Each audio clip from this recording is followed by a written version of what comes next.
दिव्य शंकर हटोटा आज जूनागढ़ ब्लॉक नांदोल पंचायत बादल दे ग्राम में जूनागढ़ विधायक दिव्य शंकर मिश्र जनसंपर्क यात्रा करते किंतु सही ग्रामर महिला मानक प्रश्न बाण घाइला हो हटोटा होते।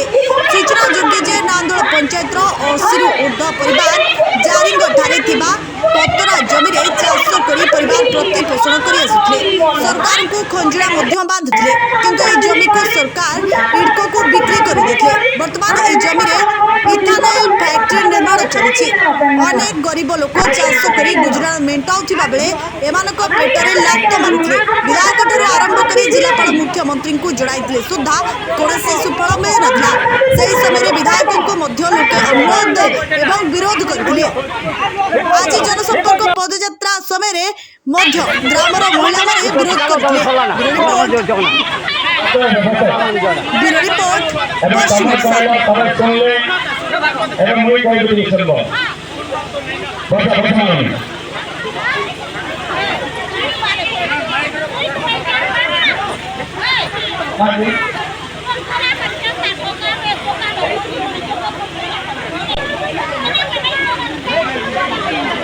भगवान ने पूजा नहीं करती